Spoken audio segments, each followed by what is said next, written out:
it is time to finally talk about a Minecraft movie. I have documented my thoughts and feelings towards it since the first teaser came out, about how much I didn't like how the teaser looked and how I thought this movie was going to be really bad and not enjoyable in any way.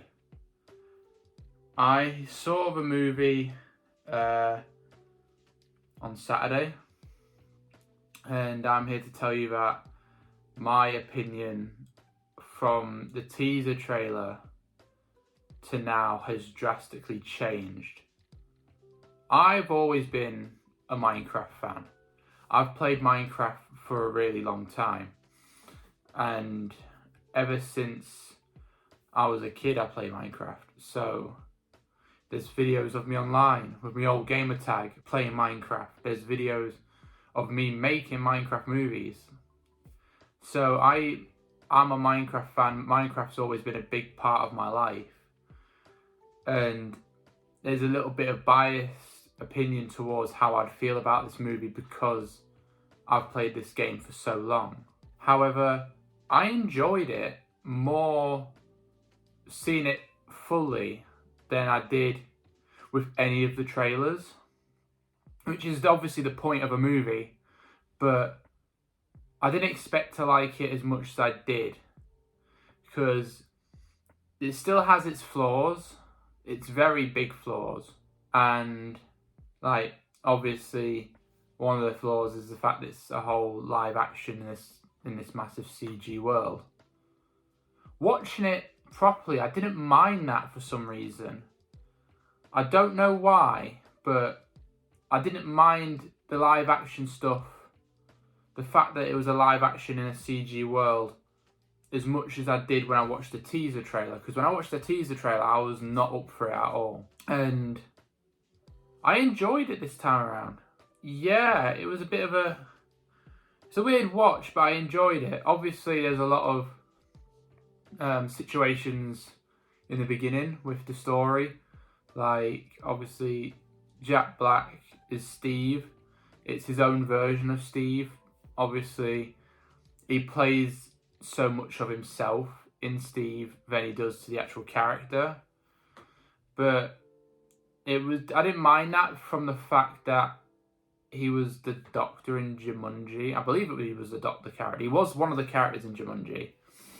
And yeah, it was interesting to see Jack Black's portrayal as Steve and the way he builds up himself and the way he makes this overworld his is pretty funny. Like the theme park, there was a lot of green screen issues with the movie, especially the panda dance scene. I'm gonna keep this video spoiler free and spoilers because I have so much to talk about it that I need to make it into one big video, because I've documented so much of this movie. I feel like it'll be necessary to do it all in one. So we'll do the spoiler free bit first. I enjoyed the fact that it was a kind of like it's okay to grow up and be creative at the same time. And what you see with some of the character growth was good, particularly towards Natalie and Henry. Their growth towards the end of the movie was good, the way they bond over each other. And obviously we have Jason Momoa, who is playing this like guy who's stuck in the past. And yeah, there was not much of Dawn's character growth. That's one of the flaws, is that I'll talk about it in the spoiler bit, but Dawn was a character. She has great scenes, don't get me wrong. She does great in the movie, but it was so little of her, and it wasn't as much screen time with her as I thought it would be. Because when you see the trailer of this movie, you think it's going to be a Jumanji movie mixed Minecraft kind of trope. So you got the 4 characters going into the gaming world. And part of it didn't feel like it, which is okay. Part of it shouldn't feel like a Jumanji movie at all. But there wasn't the growth of the 4 characters as there was in any of the Jumanji movies, if that makes sense. I know I'm comparing this movie to a Jumanji movie, but it kind of is what it is. There's a whole thing of how to get to their world, kind of like the Jumanji movie with the video game and all that. So there is elements of Jumanji in it. I mean, Jack Black's in it for one, and he was in Jumanji, but like I said, it's very similar to that. The villains were great. Malgosha was great as a villain. You do see her origins in it, which is funny. And then you got the Great Hog and General Chungus, which is just so many memes in one. Yeah, a lot of it was just the thought of growing up with some of the characters, particularly the 2 kids in the movie, and just knowing that sometimes being an adult sucks, but it's okay to be creative, I guess, and use what you have that's good and passionate about you to do stuff in the world, which is one of the messages in the movie. Yeah, so the Steve scenes were great. The Garrett scenes were okay. I didn't like Garrett in this movie at all, Jason Momoa's character. I think that's what they were trying to go for. I think they were trying to go for the fact that you shouldn't like his character until the end. But I didn't like his character as much as I thought I would. The only 2 characters, well, 3 characters I liked was Steve, Henry, and Natalie. Dawn felt a little bit underused, and Jason Momoa's character is a bit of a dick. And kind of like that man-child kind of person that some of us in the real world can be. So it has a good message to the movie, and the ending was great. Possibly hints at a sequel, maybe, I don't know. It's up to them, but if they don't, I'm happy with how it ended. It clearly has, there's parts where it doesn't feel like it's got a clear middle and end, but how it ends, it doesn't have to change anything really about the ending. They do something at the end where I can't really talk about in this bit, but if they never made another one, I'm fine with that ending. But yeah, that's pretty much it of what I wanted to say in the spoiler-free section, because I just wanted to keep this section spoiler-free. Has a clear message, possibly has a clear beginning, middle, and end. That's up to you to decide. I felt like it was a little bit blurry between the lines. Some of the characters were great, some of them were underused, but some green screen issues, and the overworld just looked great. And despite the fact that some of it's practical and some of it's CG, the visual, it's a visually good movie with a little bit of comedy. And despite all I said about the teaser trailer, how much I hated it, I've given it a solid 9.5 out of 10 for this movie. Maybe just a 9 at least. I might change my mind towards the end and give it a 9 after this video, but that's when we talk about the spoiler section. So I'm just going to say right now, we're going to go into spoiler territory. So if you don't want to be spoiled, turn off the video, and I hope you enjoyed watching, and I'll see you later, and bye bye. Okay, so we're in the spoiler area now. If you have not clicked off yet, please click off. We're going to talk about it throughout now.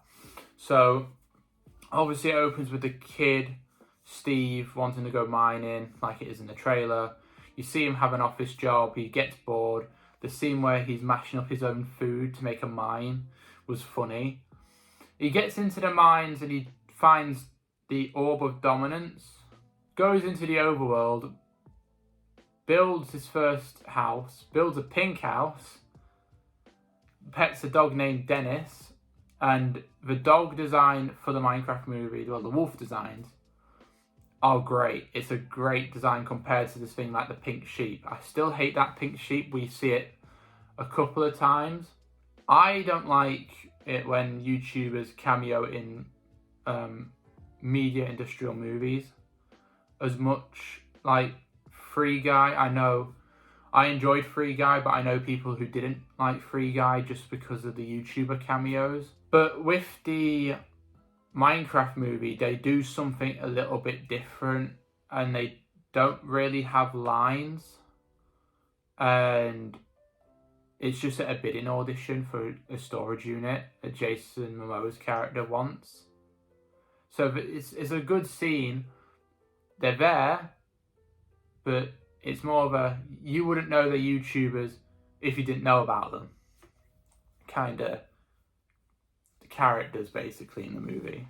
Then you got Jason Momoa's car breaking down, and then you cut to Henry and Natalie. Now Natalie has been given this parent role because her mum's passed away. That's a subject in the movie. No mention of the dad, and she's got to take on this parent role for Henry. Dawn is kind of like their landlord in the Minecraft movie, the one that gives them the house. I think that's the fact that she's the landlord. She gives them the keys and everything, so she should be the landlord. Yeah, she does this job where she looks after animals, which is a key part towards the end because she like gets a lot of dogs in Minecraft to fight the end final battle. Henry goes to Garrett's store the next day. Garrett gives him like this advice thing, which was a little bit cringy, to be honest. I was just sat there like, eh.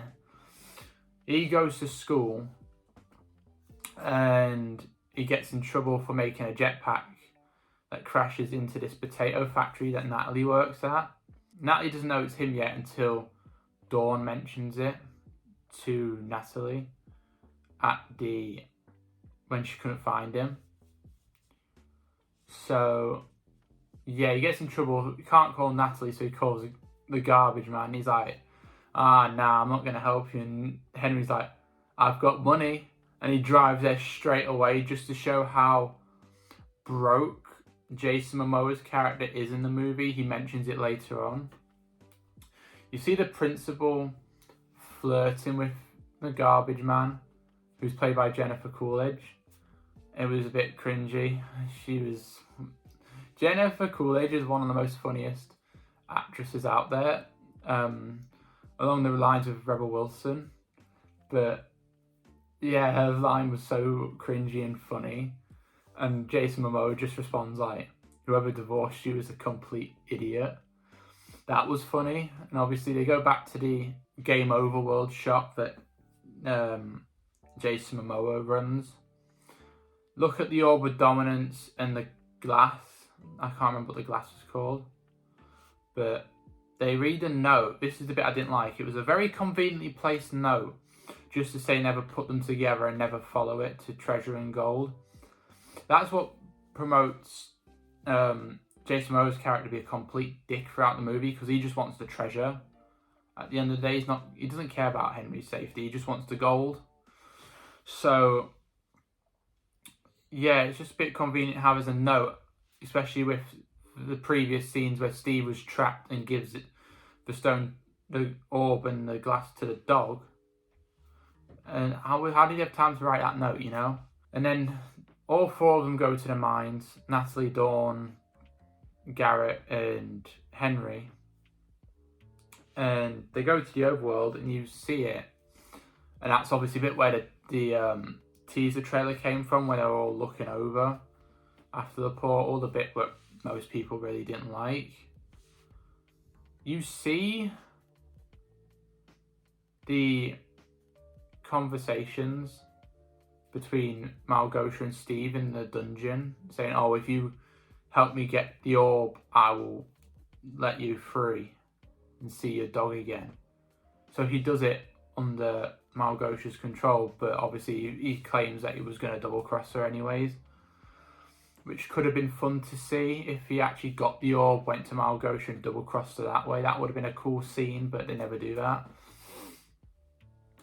Then the first night scene was just amazing. I wouldn't change what happens in the first night because you see all the mobs in greater detail, like the spider jockeys, the skeletons, the creeper, the zombies. The first night scene with all them four is just peak, okay?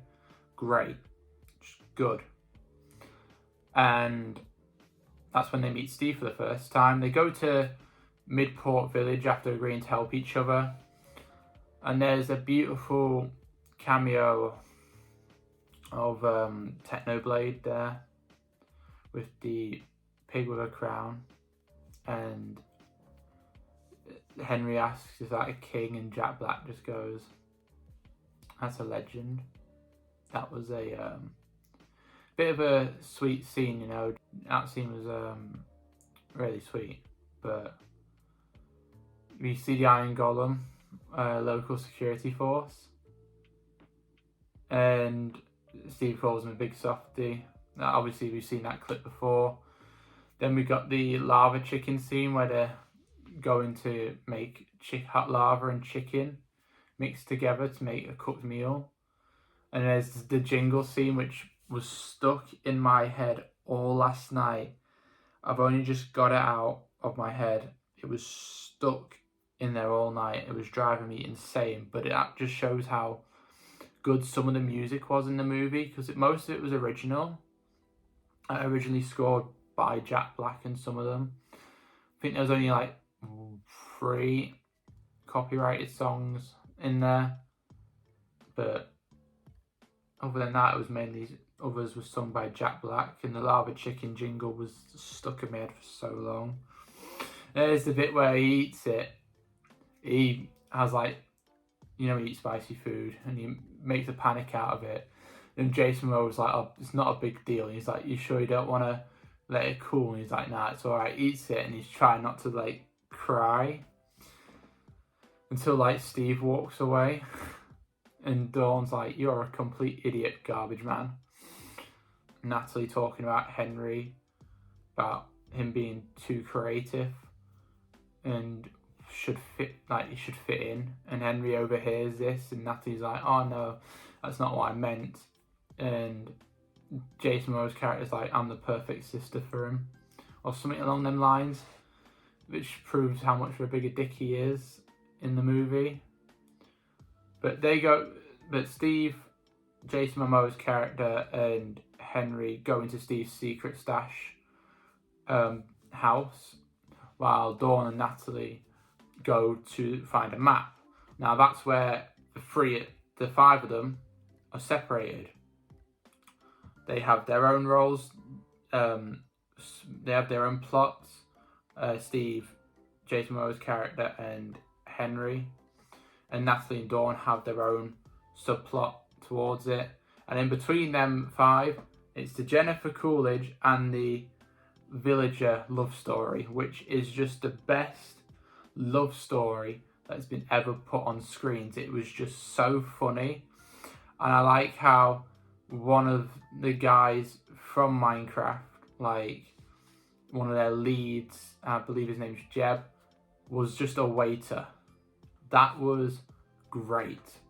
Great nod for people who know the developers of Minecraft and people who helped. But it was just nice to see that Jeb had a cameo in Minecraft. That was great. Just as a waiter though, like I said, all these cameos are not them playing themselves, like what Free Guy was obviously had its flaws for. They were characters around the story and not, "Oh, that's Dan TDM, he's a YouTuber, he's in the Minecraft realm building his lab," or something like that. It's not that. It's they're people that help the plot not go forward, but they're there to influence the plot, like the storage unit bidding and the waiter, stuff like that. And I just love Jennifer Coolidge and Nitwit the Villager's love story. It's just one of the funniest things. Obviously, the village gets attacked by General Chungus, and that's how the five separate. That's what I mean by the three.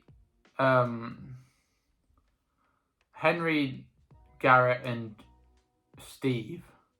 They fly off in elytras out of the village, while Steve's riding on Jason Momoa, which was a bit funny and weird at the same time. Natalie and Dawn's character, they go into the forest and go their separate ways, talking about how she never wanted this motherly role, and Dawn's giving a little bit of parently advice and stuff like that. Meanwhile, the other three go to a redstone mine that Steve's got for his like diamond stash, because there's a little bit before that where Jason Momoa's bribing Steve, like he will give him the orb if you give me diamonds to save my store, because it's about to close down from eviction in the real world.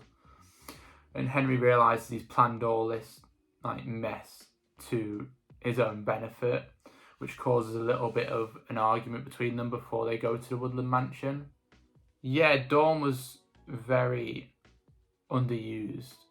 Natalie gets some plot armor because she's trying to take on the motherly role, but Dawn's just an animal lover, and you see that when she tames back Dennis.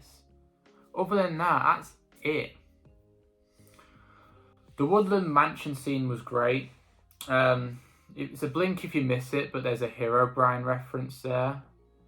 The chicken jockey fight scene was great. There was another green screen problem with Steve there. After the Woodland Mansion bit, they're running out. They see all the piglins, and there's this bit where Jason Momoa's character sacrificed himself, and it wasn't that good. It was it wasn't as emotionally brought on as people thought it would, because he literally throws the piglins about, and then you just see an explosion and Steve and Henry flying away and crash landing off aghast. And it's mentioned later on that he used Steve's water bucket trick to survive, but it was like, where do you get the water bucket from? That's one. Number two, it wasn't as emotional as it should have been, because no one liked Garrett, because it turned out he was double-crossing Henry. And he doesn't even call him Henry much in the movie, he calls him Hank, which shows how much of a bigger dick he is. So Jason Momoa's character's like own self-sacrifice wasn't good. That would be one of the downsides of the movie. And then back to the Jennifer Coolidge date. There's this bit, because Minecraft's a Swedish game, and there's this bit where the waiter goes, are you ready to finish? And Jennifer Coolidge like, no, I think he's Swedish. That was funny. That was like a nice nod. Yeah, we cut back to them all reuniting, waking up in this mushroom house. Steve reunites with Dennis, Henry reunites with Natalie, and Dawn's just there. Dawn's just there. It's not really doing good in this movie. I understand why she's there to help Natalie move on to this parent role with some advice, but other than that, she doesn't do much in this movie, and it's a shame because Danielle Brooks is a great actress. Malgosha uses the orb on the Nether Portal. The Great Darkening comes, which is what Steve warned them about. And there's this cheesy line, first we mine, then we craft, let's Minecraft. That was peak writing, 100%. Nothing can change how much I enjoyed that line. And we cut to a montage of them actually crafting and mining. But yet again, all Dawn does is make a redstone contraption, while Natalie and Henry build iron golems and get swords, diamond swords in particular. And they use the swiftness boots, and which reminds me of the situation that I want to bring up. In the village scene, if we go back a bit, Steve mentions he's got a full set of diamond armor. Where are his leggings? That was a little bit of a mistake on the Minecraft movie, Warner Brothers. Where is his leggings? You see the gold leggings in the armor stand, but where was his diamond leggings? Because you claim he has a full set of diamond leggings, but all he's got is a boots, chest plate, and helmet. There is no diamond leggings. You could have made something that could have fit on Jack Black's outfit to make him look like he had diamond leggings on, but no, you just say he has a full set of diamond armor, but you did not include the diamond leggings. That's for one piece he needs for a full set of diamond armor, yet you show gold armor as a full set, including the leggings. Again, another mistake which downfalled this movie. But other than that, Henry uses a boot of swiftness on a piece of iron, like a block of iron, and it turns into this massive leader of the iron golems with this armoured up swiftness boots and all. They all charge to the piglin army, then they stop, and now Gosha's like, haha, the iron golems don't attack unless you prevent them. And then Travis, the piglin, prevents them. And now Gosha's like, oh, way to go, Travis. But speaking of, now Gosha's origins with Never's Got Talent was so funny. And it was so off-putting that I just was like, what? It was so bad. It was as bad as the scene in the Mario movie, the 1993 one. Where the original one, when King Koopa talks to Princess Daisy about kissing a lizard. That's how bad that scene was. And the Iron Golems attack the piglins because they've been provoked. Turns into this massive battle. And by the end of it all, everyone knows that Garrett's alive. Dawn uses his armies of wolves to attack the piglin. The Great Hog is what he's called. But cutting back to the mine scene, there's a creeper farm. And Jason Momoa's like, who would want to breed these things? And it's so cool, and it brings back the fact that people make mob spawners in the game and people build these kind of things. The creativity is there in this movie. The roller coaster theme park, the pink house, there's these massive designs that Steve builds that there's not a lot of building when the four people come, which is a shame. All we see them build is like a tater tot gun and this mushroom house, obviously the first night house, but that's the only three things they build in an hour and 40-minute movie. There could have been a little bit more creativity towards Henry's building, or Natalie starts being creative herself, which helps her character a bit more. Anyways, the final battle's done, the heroes win, and they about to go on their separate ways at the portal. And they all say their goodbyes, and Steve gives Dawn his wolf to go back in the real world with, and they say their goodbyes. And Natalie's like, you should come back to the real world. And Steve's like, nah, I've got a lot of things I want to build here. And it's like what? You hadn't really built anything since you've been back with the group. You've helped them on their quest, but you didn't really help build stuff to survive other than the final battle stuff, you know what I mean? And that is shame you couldn't use that good for the real world. And that's when Steve changes his mind and comes back to the real world.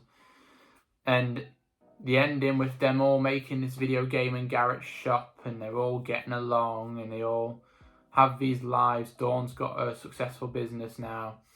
Natalie's doing this self-defense thing with this cardboard piglin head, which is so funny. Steve's got his own jacket like Garbage Man that just says Steve on it. That's great, which is what I mean. If it doesn't come out with a sequel that ended fine, they're all back in the real world doing their own things in their lives. And it cuts to black and we got the credits.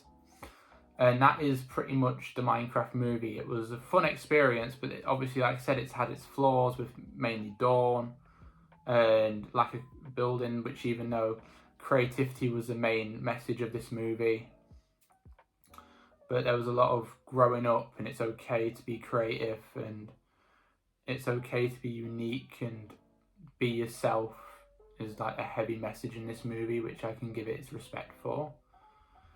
But the credit sequence with Matt Berry as the villager is so funny when the ex-husband of Jennifer Coolidge comes in. He's like, "Oh, is this the guy you're really dating?" And he's like, "Yes, it is." And he's talking in his Matt Berry voice, saying, "Oh, we've made some device that he can talk human and she speaks villager." And we just cut to Jennifer Coolidge speaking villager, like her going all them villager noises, and then Matt Berry's like, "I want to marry you." And it's like, oh god, this is so bad it's good. I would say the Minecraft movie gives me the same opinions as I have for the old Super Mario Bros. Movie. It's good and it's bad at the same time. It has its flaws, but it's still a good movie. I don't know, maybe when I start rewatching it a little bit more when it comes out on DVD, I might have my opinions change and maybe like lose interest in it a little bit. But for now, as I'm speaking right now, I give this movie a solid 9, 8.5. That's my opinion. But I would like to know what you guys think of the movie. I do apologise that I've turned this into a spoiler and spoiler-free movie review. I never do this. Normally I do a spoiler-free, then wait till the movie comes out on digital, and then do a spoiler review. But I feel like with this movie it needed to be done because I've documented this since the teaser trailer, and my opinions have always bounced backwards and forwards. And now that I've watched the movie, I've experienced it, I feel like one sitting of this review was the best for me to do after all them times I've talked about it, every single trailer and just every little bit of feedback that I gave by documenting what I thought about it along the way. So I hope you enjoyed this video. I would like to know what you guys think in the comments below.